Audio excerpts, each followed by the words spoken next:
विश्वोत्पत्त्यादिहेतवे तापत्रय विनाशाय श्रीकृष्ण। ओम श्री गणेशाय नमः। श्री जानकी वल्लभो विजयते माया वसवर्ति विश्वमखिलं ब्रह्मादिदेवासुरा यत्त्वादं ऋषेव भाति सकलं रज्जो यथा अहेर्षमः यत्पादप्लवनिकमे वहि भवाम्बोधे स्थिते शावतां वन्देऽहं तमशेषकारणपरं रामाख्यमीशं हरि। श्री रामचरितमानस में सुंदरकांड हम लोग देख रहे हैं। सुंदरकांड में हनुमान जी आए। हनुमान जी ने सीता जी की खबर ली और वापिस लंका को दहन करके वापिस रामादल में पहुंच गए। राम जी ने हनुमान जी से लंका की स्थिति को समझा कि लंका में सामरिक स्थिति कहाँ पे ज्यादा सेना है, कौन से द्वार पे ज्यादा आसान होगा, ये सारी चीजें, कितनी सेना है, क्या है, हनुमान जी पूरी रेकी करके गए। तो सारी चीजें समझ के फिर समुद्र तट पे आ गए हनुमान राम जी। पूरी सेना, राम जी की सेना जो है समुद्र तट पे आ गई। इधर लंका में रावण को मंदोदरी खूब समझाती है और मंदोदरी की समझाती है, लेकिन रावण समझता नहीं है। फिर रावण आके अपनी सभा में बैठता है और जैसे सभा में बैठता है खबर आती है कि रामादल जो है समुद्र पार आ गया है। वो अपने सचिवों से पूछता है तो सारे जो सचिव होते हैं वो कहते हैं कि आप चिंता मत करो, हम लोगों ने बड़े बड़े देवताओं को जीत लिया, तो ये तो वानर और मानव है, तो इनकी आप चिंता मत करो। जीते हूँ सुरासुर तब श्रम नाही, हमने सुर और असुर, देवता और राक्षस को जीत लिया, हमें कोई कष्ट ही नहीं हुआ। नर बानर के लेखे माही, तो नर और बानर तो हमारे लिए क्या क्या चीज है, गिनती नहीं हम। तो ये सब चापलूस लोग थे जो इस तरह की बातें कर रहे थे सचिव। और तुलसीदास जी कहते हैं कि 3 जने अगर मुंह देखी बातें करने लगे, चापलूसी करने लग जाए, तो 3 चीजों का जल्दी नाश हो जाता है। कौन कौन सी चीजों का नाश होता है? राज, धर्म और तन। राज्य का, धर्म का और शरीर का। कौन 3 जने? सचिव, वेद और गुरु। अगर सचिव मुंह देखी बातें करने लग जाए, राजा को जैसी अच्छी लगती है केवल वैसी बातें करे, वास्तविक स्थिति की जानकारी ना कराए, तो वो राज्य जल्दी नष्ट होगा। दशरथ जी के जो मुख्य सचिव थे सुमंत्र जी, और सुमंत्र जी को दशरथ जी ने भेजा था। राम जी वनवास में गए थे तो लक्ष्मण जी ने पिता के प्रति कुछ कटु वाक्य कहे थे और राम जी ने मना किया था कि ये जाके दशरथ जी को मत कहना। लक्ष्मण ने जो कहा है, आक्रोश में कहा है, जाके पिताजी को कहना मत। लेकिन सुमंत्र जी जाते हैं, सुमंत्र जी वो सारी बात करते हैं। लक्ष्मण जी ने जो कटु वाक्य कहे वो भी कहते हैं और ये भी कह देते हैं कि राम जी ने मना किया था, फिर भी मैंने आपको कहा, क्योंकि वो राजा के प्रति सचिव है, राजा के प्रति वफादार है। वास्तविक स्थिति से अवगत कराना उसका धर्म है, उनका धर्म है। और यहाँ पे जो रावण के जो चापलूस है, रावण के जो सचिव है, वो चापलूसी कर रहे हैं। वो रावण को खुश करने की बातें करते हैं, केवल वास्तविक स्थिति थे उसको अवगत नहीं कराते। तो सचिव भेद गुर तीनी जो प्रिय बोल ही भय आस। और चापलूसी क्यों करते? क्योंकि रावण का भय है, रावण का आतंक है। उनको सचिवों को भी पता है कि अगर इसके अनुकूल नहीं बोलेंगे तो ये हमें ही दंड देगा, इसलिए भय के कारण और या फिर कुछ आशा के कारण, कुछ लोभ के कारण उससे उसको जो है प्रिय वाणी बोलते हैं, वास्तविक स्थिति का नहीं बताते हैं। तो सचिव वेद गुरु तीन जो प्रिय बोल ही भय आस। राज धर्म तन तीन करे होई बेगी नाश। सचिव अगर प्रिय बोलता है भय के कारण या लालच के कारण तो राज्य का नाश हो जाता है। वैद अगर प्रिय बोलता है, डॉक्टर अगर प्रिय बोलता है, जैसे अगर कोई बीमारी है, मान लीजिए मेरे को जुकाम लगी हुई है और डॉक्टर को पता है कि मेरे को आइसक्रीम अच्छी लगती है, तो डॉक्टर ये बोले कि आइसक्रीम नहीं खाना, लेकिन डॉक्टर को पता है कि मेरे को तो अच्छी लगती है, तो डॉक्टर कहते कि हाँ आप खा लेना। तो मेरे भय से अगर डॉक्टर गलत सलाह दे या मेरे अनुकूल सलाह दे तो मेरे शरीर का नाश हो जाएगा। और वैसे ही गुरु गुरु अगर शिष्य से डर के, शिष्य के भय के कारण या शिष्य से कोई लोभ के कारण, कोई लालच, कोई लोभ, कोई प्रलोभन, कोई आशा कि शिष्य मेरा कोई काम आएगा, मुझे कोई फायदा पहुंचाएगा, उसके अनुकूल या उसके मन के अनुकूल कोई बात बोले और वास्तविक धर्म उसको ना बताए तो फिर धर्म का हास जल्दी हो जाएगा। सोई रावण कहु बनी सहाई अस्तुति करहि सुनाई सुनाई। अवसर जानी विभीषण आवा भ्राता चरण सुत ही नावा। सारे सचिव तो चापलूसी कर रहे हैं, रावण की बड़ाई कर रहे हैं, उसको सुना सुना के उसकी और बड़ाई कर रहे हैं, उसकी और वीर गाथा बता रहे हैं कि हमने वो युद्ध जीत लिया, उसको मार दिया था, हमने स्वर्ग जीत लिया था, ये सारी बातें बता रहे हैं। और उसी समय विभीषण जी आ गए। विभीषण जी भी दरबार में है, लेकिन विभीषण जी सत्य बोलने वाले हैं। तो रावण जैसे जो अभिमानी व्यक्ति होते हैं वो सत्य को सुनते नहीं, उनको उनको अच्छा लगता है चापलूस लोग ही, जो उनकी चापलूसी करे, अभिमानी लोग को वही अच्छा लगता है। तो विभीषण जी आए और उन्होंने सर नवा के शिष्टाचार जो होता वो करके और अपने स्थान पे बैठ गए।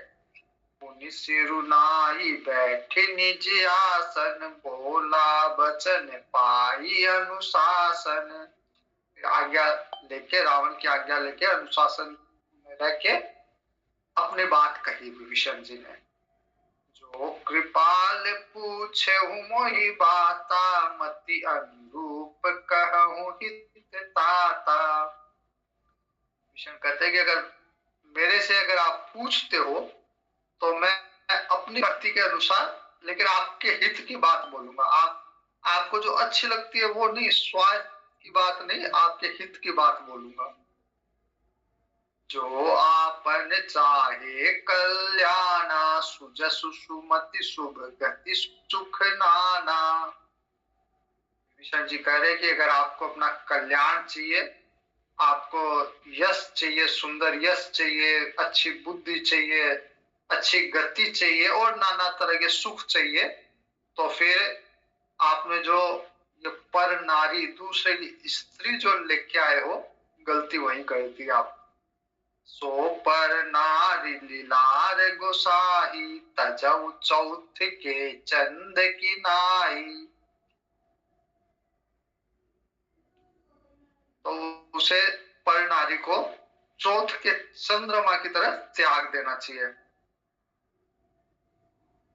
लोग क्या करते हैं, चौथ के चंद्रमा के दर्शन नहीं करते, मतलब गलती से अगर दर्शन करना नहीं करते नहीं है सावधानी से, और अगर हो जाए तो उनको लगता है कि ये कष्ट है हमारे लिए। तो इसलिए चौथ के चांद की तरह पर नारी को त्याग देना चाहिए।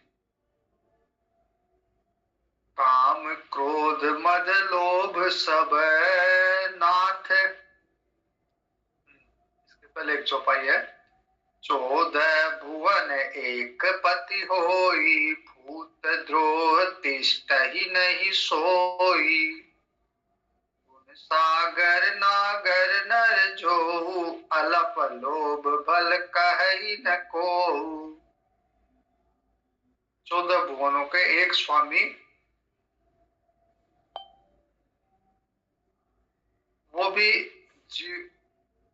अगर जीवों से वैर करे तो वो भी नहीं रह सकते। अगर 14 भुवन का मालिक भी हो और वो जीवों के प्रति वैर भाव रखे तो वो भी रह नहीं सकता। तो मनुष्य गुणों का समुद्र और चतुर हो, उसे चाहे थोड़ा भी लोभ क्यों न हो तो भी कोई भला नहीं करता। और वो सब उसमें गुण है, लेकिन लालची है, लोभी है, कामी है, तो वो अच्छा नहीं कहते उसको लोग। काम क्रोध ये सब नरक ले जाने वाले नरक के रास्ते हैं। काम क्रोध मद लोभ सब नाथ, नरक के पंथ। विभीषण जी कह रहे हैं कि हे नाथ, हे रावण, ये सब काम क्रोध मद लोभ जो है नरक की तरफ ले जाने वाले हैं। इसलिए जो पर नारी पर स्त्री को लेके आए उसको छोड़ दो। सब परिहरहि रघुबीरहि, भजहु भजहि जेहि संत। तो इसलिए काम क्रोध मद लोभ को छोड़ के भगवान का भजन करो। जैसे संत लोग करते हैं वैसे आप भी भगवान का भजन करो। ये बात रावण को कहाँ अच्छी लगने वाली थी। जो अहंकारी व्यक्ति है वो भगवान से ऊपर अपने आप को मानता है, उसको दूसरे का भजन करना, भगवान का भजन करना उसको कहाँ अच्छा लगता। तात राम, अब राम जी कौन है इसके बारे में विभीषण अपना मत रख रहे हैं।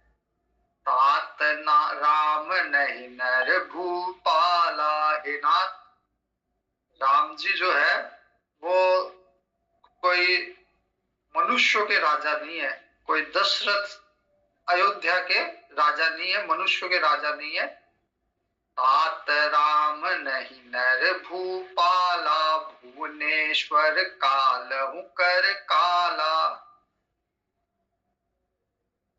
कोई मनुष्यों के राजा नहीं है बल्कि भुवनेश्वर है राम जी। भुवनेश्वर पूरे भुवन के ईश्वर है, पूरे ब्रह्मांड के ईश्वर है, और काल के भी काल है, काल को भी खाने वाले हैं।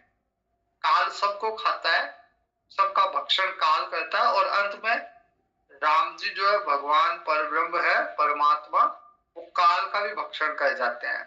तो कालहु कर भुवनेश्वर, कालहु कर काला।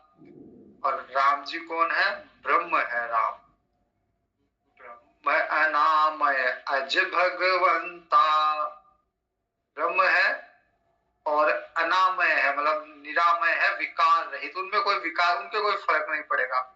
उनको अगर मार दो, उनको कुछ भी कर दो तो उनके कोई फर्क नहीं पड़ेगा, क्योंकि वो निरामय है, उनमें विकार उत्पन्न होता ही नहीं है। उनमें न काम है, न क्रोध है, न मद है, न लोभ है, उनमें किसी तरह का विकार नहीं है। शारीरिक विकार भी नहीं है, मानसिक विकार भी नहीं है, किसी तरह का कोई विकार नहीं, विकार शून्य है भगवान। अजन्मा है भगवान, कभी जन्म लेते नहीं है। पर ब्रह्म है, वो कभी जन्म लेते नहीं है। फिर राम कैसे हुए? तो ये लीला है, लीला जन्म नहीं है, ये केवल मात्र लीला है। तो भगवान जो है ब्रह्म अनामय अज भगवंता, व्यापक अजित अनादि अनंता। व्यापक है, व्यापक अजन्मे है, और व्यापक इतने कि भगवान के अलावा कुछ है ही नहीं, सारे है सो भगवान ही है। और जितनी हमारी इंद्रियां देख सकती है, सुन सकती है, जितना हम अनुभव कर सकते हैं, जितनी बुद्धि हमारी बुद्धि में ज्ञान आ सकता है, वो सब तो है ही है भगवान, उससे भी परे है। मतलब जो हमारे अनुभव में आए, हमारी बुद्धि में आए, वो तो है ही है, उससे भी परे, उससे भी व्यापक, उससे भी बड़े। एक बार कोई प्रवचन में स्वामी जी बोल रहे थे कि भगवान को किसी ने ईसा मसीह बना दिया, किसी ने बुद्ध बना दिया, किसी ने राम जी बना दिया, किसी ने कृष्ण जी बना दिया भगवान को। बोला मैं किसी का इनकार नहीं करता, मतलब किसी ने जिसने भी बनाया है वो सब तो है ही है। मतलब भगवान अपनी बुद्धि से भगवान को किसी ने ईसा मसीह बना दिया, किसी ने मोहम्मद साहब बना दिया, किसी ने अल्लाह बना दिया, किसी ने परब्रह्म बना दिया, किसी ने राम बना दिया, किसी ने हनुमान बना दिया, जो भी बना दिया भगवान को। तो उनका कहना था कि वो सब तो है ही है जो भी बनाया है, और उससे भी व्यापक है। तो हमारी बुद्धि ऐसी है ही नहीं कि हम उसे अपनी बुद्धि में कैद कर सके। जितनी भी बुद्धियां हैं संसार के लोगों की, सबकी अलग अलग, सबकी मिला के सबने जो भी बनाया है वो सब तो है ही है, उसके अलावा भी है, व्यापक है। ब्रह्म अनामय अज भगवंता व्यापक अजित, अजित है, कोई जीत नहीं सकता भगवान। अजित अनादि अनंता, अनादि है, न कभी भगवान का कोई जन्म। कई बार कई बच्चे प्रश्न कर लेते हैं कि भगवान के माता पिता कौन है, भगवान कब जन्मे। तो भगवान अनादि है, अनादि काल से है। मतलब कोई जब काल भी नहीं था तब भगवान है, तो भगवान का काल कौन बताएगा। अनादि मतलब जब कोई आदि नहीं है भगवान का, बस है, शुरू से है। कब से है? शुरू से है, अनादि, कोई आदि नहीं। कोई हम लोगों की जैसे डेट ऑफ बर्थ होती है, हमारे जन्म की तिथि है, भगवान की कोई जन्म की तिथि नहीं, सदैव से है। अनादि अनंता, अनंत है। कितने हैं, कब तक रहेंगे, अनंत, कोई उसकी सीमा नहीं है, सीमा के पार है। जैसे हम है, सबको पता है कि 100 साल, एक ज्यादा से ज्यादा 110, 120, 125 साल, इससे ज्यादा नहीं रहेंगे। लेकिन भगवान जो है वो अनंत है। कब तक रहेंगे? अनंत तक रहेंगे। कोई ये नहीं कह सकता कि 10-20 हजार करोड़ साल तक, नहीं, अनंत, अनादि और अनंत। ब्रह्म अनामय अज भगवंता व्यापक अजित अनादि अनंता, ये सब राम है। राम जो है, अच्छा मजे की बात है कि अजन्मा बोल रहे हैं राम को, मतलब राम जो जन्मे हैं उन्हीं को ही अजन्मा बोल रहे हैं। तो मतलब जन्म जो है वो लीला की दृष्टि से, वैसे शुद्ध ब्रह्म की दृष्टि से जो है भगवान अजन्मे हैं। अच्छा, फिर अवतार क्यों लिया? गो द्विज धेनु देव हितकारी, कृपा सिंधु मानुष तनुधारी। मनुष्य शरीर में भगवान आए गो द्विज धेनु देव के लिए, ब्राह्मणों के लिए, गाय के लिए,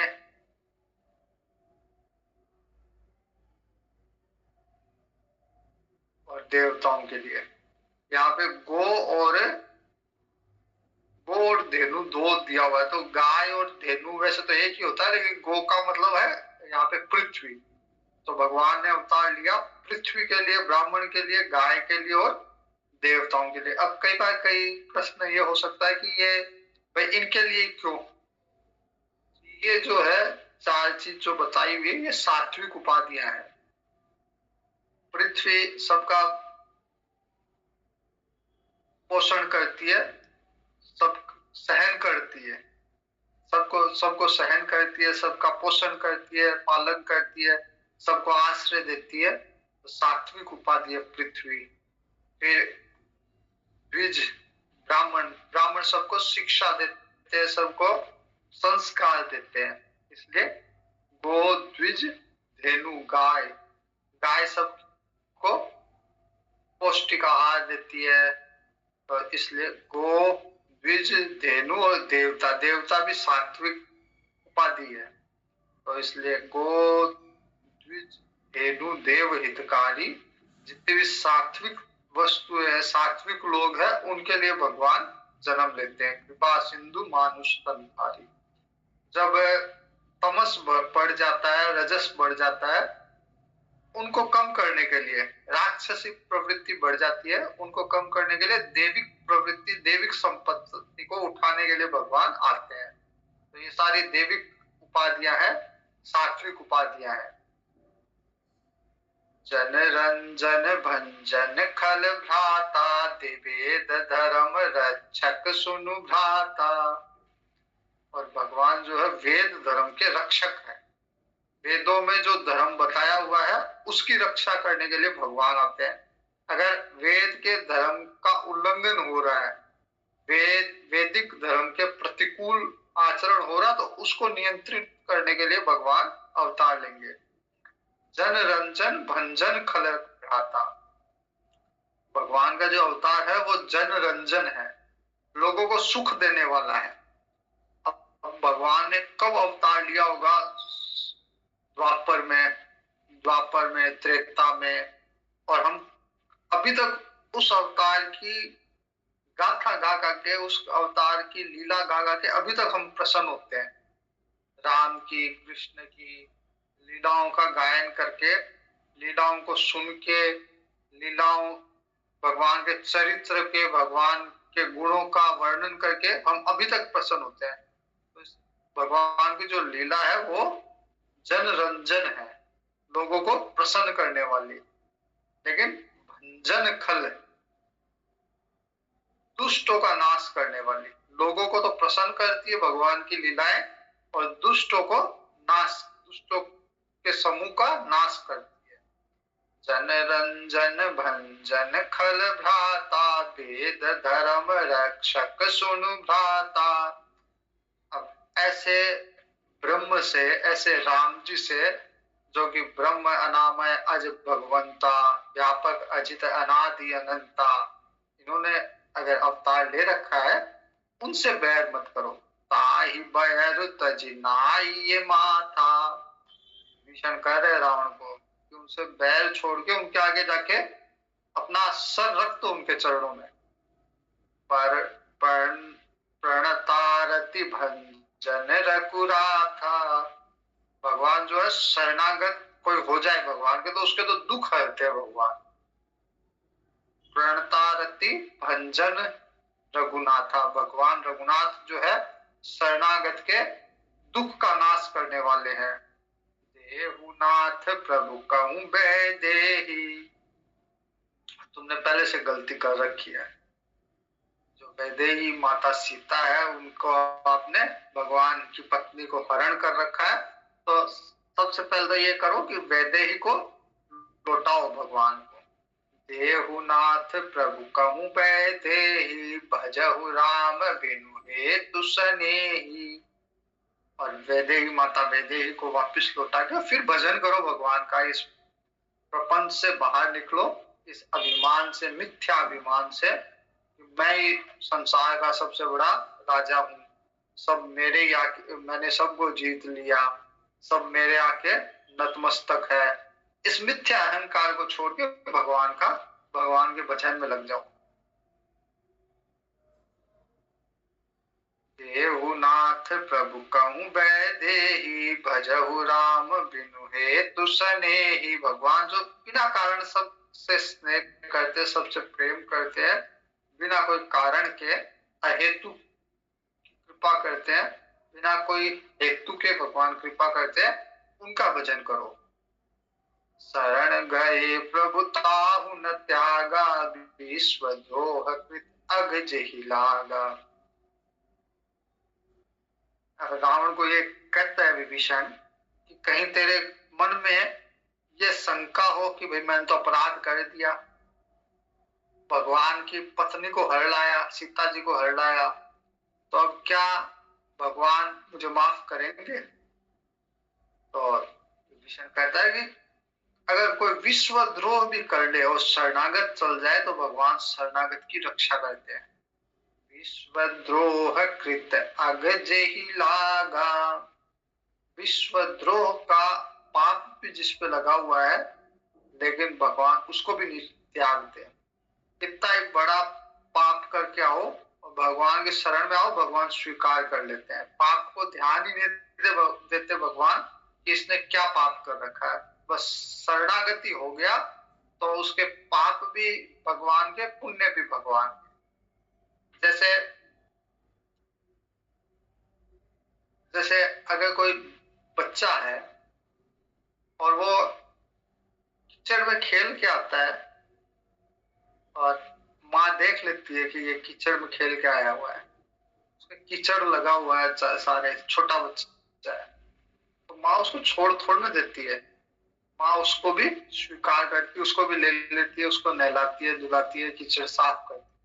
तो भगवान भी शरणागत जो हो गया उसके सारे पाप जो है, ये देख के कि ये पापी है, इसको नहीं लूंगा, ऐसा नहीं, उसको ले लेते हैं अपने शरण में, फिर उसके सारे पाप साफ साफ करके और फिर उसको आराम से, जैसे माँ गंदगी साफ करके और बच्चे को नहला धुला के फिर आराम से खाना पीना खिला के सुला देती, तो आराम करवाती है। तो वैसे ही भगवान भी उसके पाप पाप नष्ट करके शरणागत के और उसको, जीव को जो है उसकी सहज अवस्था तक पहुंचा देते हैं। मतलब सहज अवस्था मतलब भगवान की अवस्था है, भगवान अपने आप में उसे मिला लेते हैं। विश्वद्रोह कृत अगजेहि लागा, अगर इसके विश्वद्रोह का मतलब सबसे बड़ा से बड़ा पापी भी है उसको भी भगवान स्वीकार लेते हैं, उसको अस्वीकार नहीं करते। जासु नाम त्रयताप न सावन, सोई प्रभु प्रगट समुझ जिय रावण। विभीषण जी कहते हैं, हे रावण तू समझ, अपने अपने हृदय में, अपने मन में इस बात को समझ कि जिसके नाम से तीनों तरह के तापों का नाश होता है, देहिक देविक भौतिक तापा, ये तीन तरह के जो ताप है उनका नाश होता है। शरीर संबंधित, मन संबंधित, परिस्थितियां संबंधित जितने भी ताप है उन सब का नष्ट, वो उन सब नाश होता है जिसके नाम से, नाम स्मरण से, वो भगवान राम है। बार बार पद लागहूं, विनय करहूं दस शीस, परिहरि मान मोह मद, भजहूं कौशलाधीश। विभीषण जी कहते हैं, बार बार मैं आग्रह करता हूँ, बार बार आपके चरण पकड़ के आग्रह करता हूँ, सब ये मान मद मोह इसको छोड़ के भगवान का भजन करो।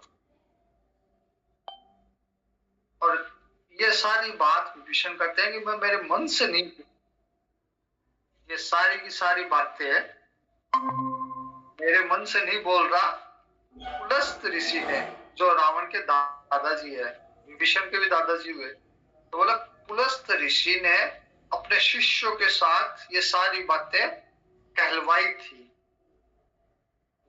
पुलस्ती निज शिष्य सन कही पट यह बात,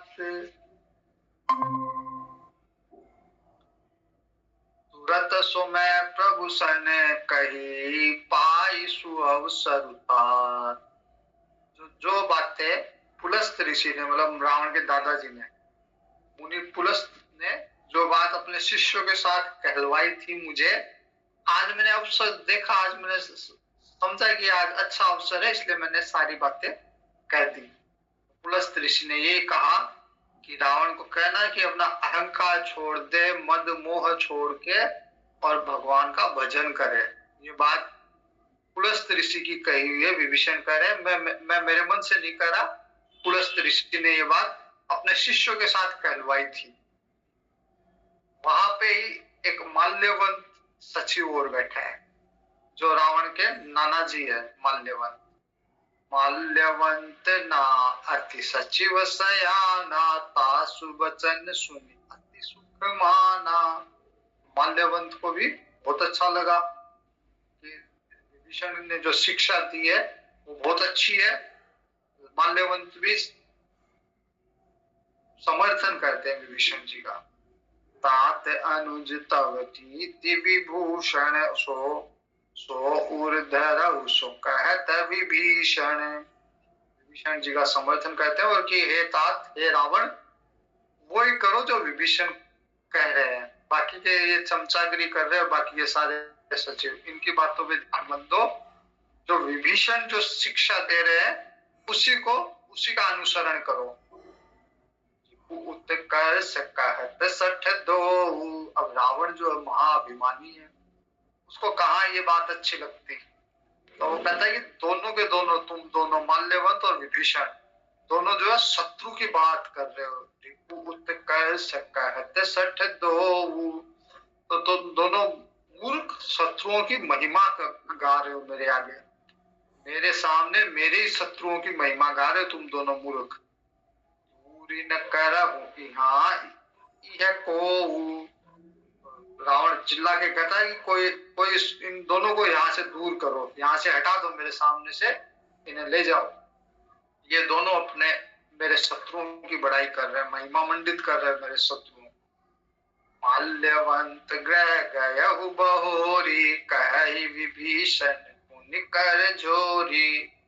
जैसे रावण चिल्ला के कहता है कि दोनों को ले जाओ कोई, माल्यवंत चुपचाप उठ के अपने घर चले जाते हैं। विभीषण जी नहीं जाते। विभीषण जी फिर रावण के पैर पकड़ के फिर वही बात कहते हैं, फिर समझाते हैं और ये कहते हैं कि आप इसमें बुरा क्यों मान रहे हो। रावण को कहते हैं कि आप बुरा क्यों मान रहे हो, इसमें बुरा मानने की क्या बात है। सबके मन में अच्छे और बुरे विचार होते हैं, तो कोई बात नहीं, आपसे भी गलती हो गई, आपने अगर सीता जी का हरण कर लिया तो इसमें कोई बड़ी बात नहीं है। कुमति सुमति सबके होती है, किस अच्छी मति कई बार मति बिगड़ जाती है, बुरी हो जाती है। सुमति कुमति सबके उर रही, सबके हृदय में, सबके मन में अच्छे बुरे विचार दोनों ही रहते हैं। कोई ऐसा नहीं है कि दूध का धुला हुआ, या केवल किसी के अच्छे अच्छे विचार है बुरे नहीं है, या किसी के बुरे ही बुरे हैं अच्छे नहीं है। तो ये तो दोनों विचार आपस में मतलब साथ साथ रहते हैं। सुमति कुमति सबके उर रही, नाथ पुराण निगम अस कही। सारे वेद पुराण ऐसा कहते हैं कि सुमति अच्छी बुरी बुद्धि, दोनों तरह की बुद्धि सब में रहती है। जहाँ सुमति तह संपत्ति नाना, जहाँ कुमति तह विपत्ति निधाना। अच्छी बुद्धि अगर होगी तो उसको अच्छी संपत्ति मिलेगी। संपत्ति मतलब दैविक संपत्ति, उसके गुण अच्छे होंगे। जहाँ जहाँ सुमति तह संपत्ति नाना, जहाँ कुमति तह विपत्ति निधाना। और अगर कुमति आ गई, सुमति आ गई, तो उसमें उसको तरह तरह की संपत्ति मिलेगी, तरह तरह के अच्छे गुण विकसित होंगे उसमें। और कुमति आ गई तो फिर उसमें तरह तरह की विपत्ति आएगी। जहाँ कुमति तह विपत्ति निधाना, तव उर कुमति बसी विपरीता, हित अनहित मानहु रिपु प्रीता। इस समय आपके हृदय में जो है उल्टी बुद्धि आ गई है, इसमें आपको हित और अहित, शत्रु और मित्र ये समझ में नहीं आ रहा। आप हित को अहित और शत्रु को मित्र मान रहे हो। आप जब बुद्धि उल्टी है तो फिर उल्टी मान्यता होगी होगी। उल्टी बुद्धि में आदमी अपने अहित को भी हित मानता है, और जो उसका भला करे, जो उसका मित्र हो, जो उसका हित चिंतक हो, सबसे पहले उसी को दूर करता है, उसी को शत्रु मानता है जब बुद्धि उल्टी हो। काल राति निशिचर कुल केरी, तेहि सीता कर प्रीति बनेरी।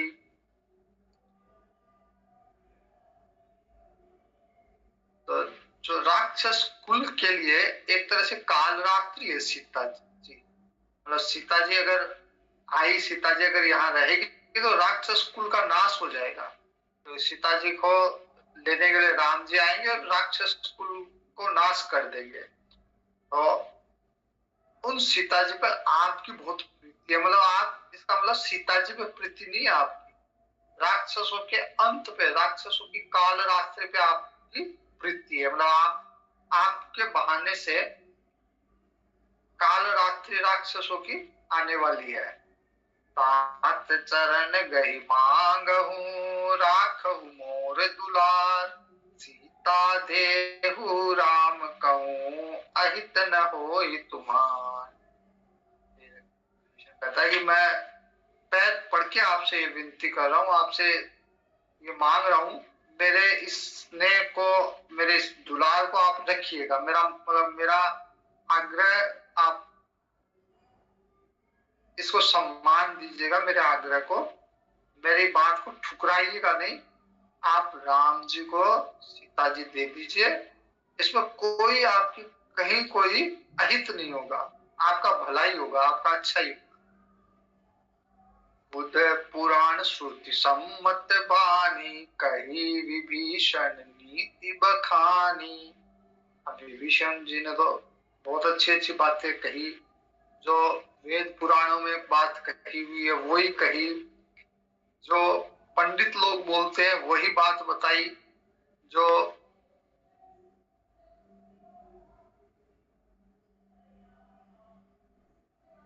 वेदों में कही हुई है वो बात बताई, लेकिन रावण को समझ में नहीं आई। विभीषण की नीति जो है रावण की कुबुद्धि उसको समझने नहीं दे रही। सुनत दसानन उठर रिसाई, खलते ही निकट मृत्यु अब आई। वापिस की विभीषण की बात सुन के रावण को इतना क्रोध आया और रावण खड़ा होकर बोलता, अरे दुष्ट, तेरे को मृत्यु तेरे निकट आ गई तो तू ऐसी ऐसी बातें कर रहा है। हमेशा मेरे टुकड़ों पे पला है तू। जियसि सदा सठ मोर जियावा, रिपुकर पछ मूढ़ते ही तो ही भावा। मेरे टुकड़ों पे पला और अब तेरे को शत्रु का पक्ष ले रहा है तू। कह सिद खल अस को जग माही, भुज बल जाहि जिता मैं नाही। तू दुष्ट, ये बता कि ऐसा संसार में कौन है जिसको मैंने अपनी भुजाओं से जीता नहीं है, पराजित नहीं किया है। मायापुर बसी तपस्वी ने पर प्रीति। तो रहता तो मेरे यहाँ है, मेरे पुर में, मेरे यहाँ मेरी लंका में रहता, और उन तपस्वियों पे तेरी प्रीति है, उनसे लगाव, उनसे प्रेम करता है। मायापुर बसी तपस ममपुर बसी तपसन पर प्रीति, सठ मिलु जाय नहीं कहू नीति। तो अब नीति मैं बताता हूँ तेरे को। तू मेरे यहाँ रह के, मेरे नगर में, मेरी लंका में रह के, और उन तपस्वियों पे अगर प्रीति करता है तो फिर नीति तो ये है कि तू जाके उनसे मिल जा, उनके पास जा। फिर अस कही की नेसी चरण प्रहारा, अनुज गए पद पार ही बारा। और इतना कहते रावण ने लात मारी। विभीषण जी ने बार बार चरण पकड़े, लेकिन रावण ने लात मारी। अब विभीषण जी, जब हनुमान जी आए थे, हनुमान जी एक तरह से संत के रूप में आए थे विभीषण जी के पास, और विभीषण जी पहचान भी गए, दोनों में अच्छी भगवत चर्चा भी हुई, राम कथा भी सुनाई हनुमान जी ने विभीषण जी को। लेकिन उस समय विभीषण जी के मन में ये नहीं आई कि राम जी के पास चले, रावण को छोड़ दें।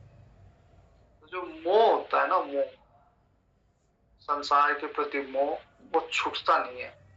भले ही आप में ज्ञान हो, भले ही आपको लग रहा हो कि मेरा मार्ग ये नहीं है, लेकिन फिर भी मोह जो है संसार को छोड़ने नहीं देता।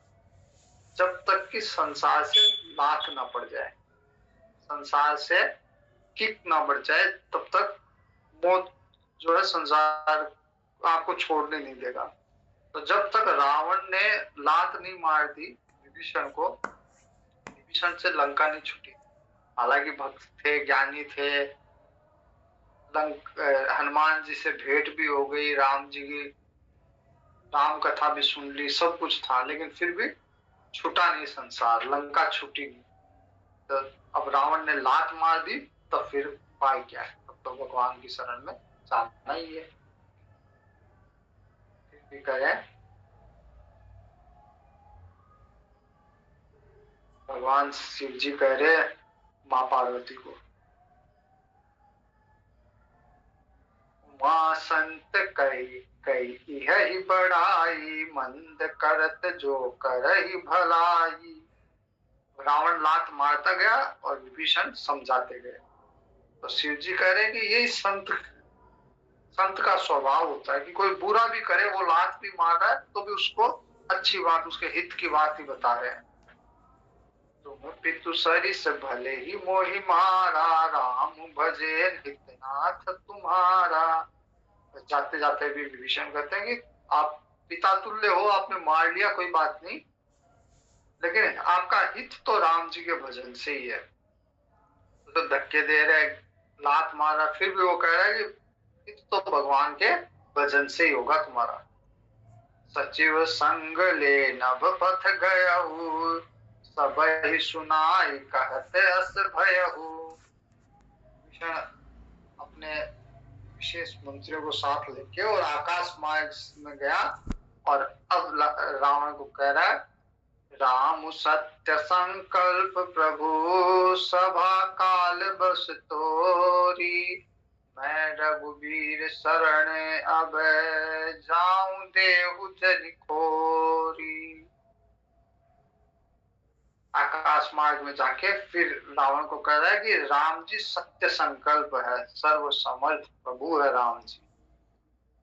मैंने खूब समझाया, लेकिन हे रावण, तेरी जो सभा है वो काल के वश हो गई। अब कोई समझ नहीं रहा, यहाँ पे जो सत्य है उसको समझ नहीं रहे काल, क्योंकि काल आ गया तुम्हारा।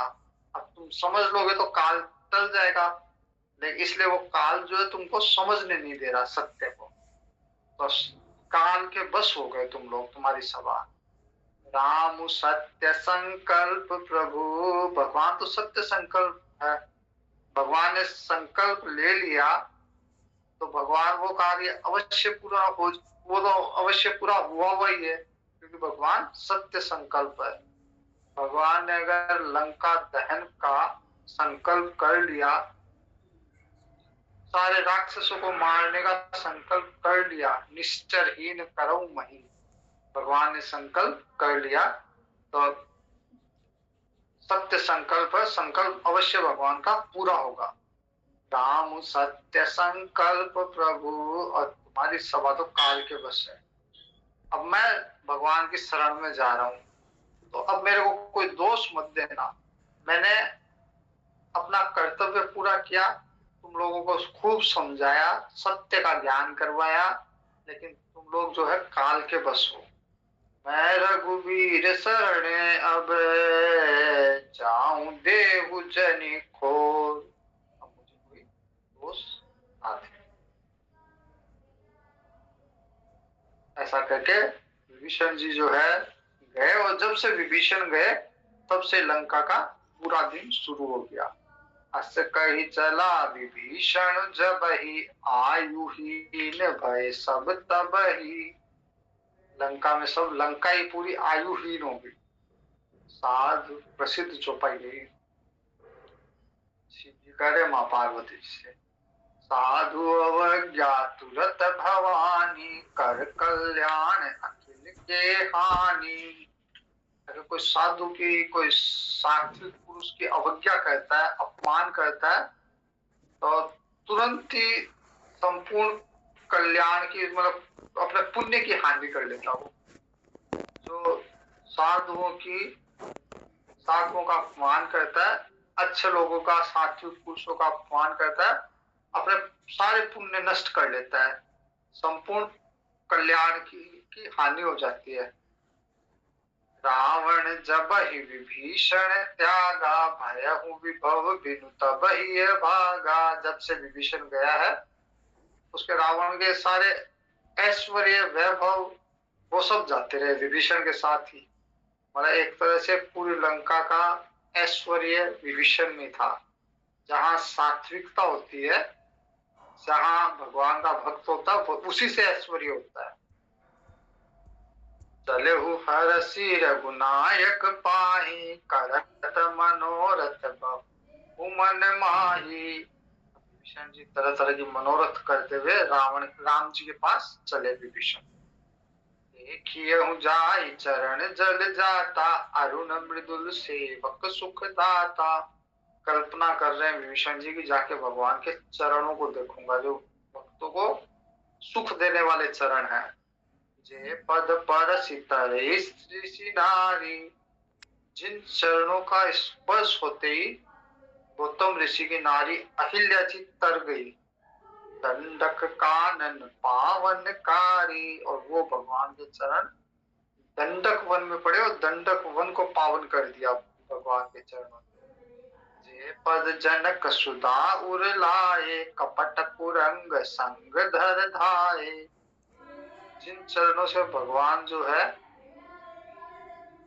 माया के मुर्ग के पीछे दौड़े, और उन चरणों को सीता जी ने उन चरणों को अपने हृदय में धारण कर लिया।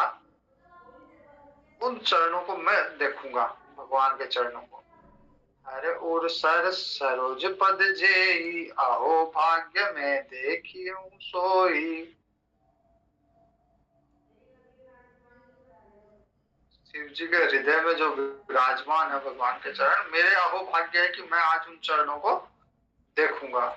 जिन पायन के पादुकन ही भरत रहे मन लाई, हे पद आज बिलोकियऊं इन नैनन अब जाई। विभीषण जी प्रसन्न हो रहे हैं, मनोरथ पाल रहे हैं कि जिन चरणों की पादुका को भरत जी ने अपने हृदय में बसा रखा है, उन चरणों को, भगवान के उन चरणों के दर्शन का सौभाग्य मुझे प्राप्त होने वाला है। अब विभीषण जी भगवान राम जी के रामादल में आते हैं और भगवान शरणागत को भगवान शरण देते हैं, ये प्रसन्न कर देते। मारुति गंभीर मारुति, मारुति अति धीर मारुति, मारुति संगीत मारुति, मारुति रामदूत मारुति, भक्त मारुति परम भक्त मारुति, परम भक्त मारुति। हरिओम, शुभरात्रि।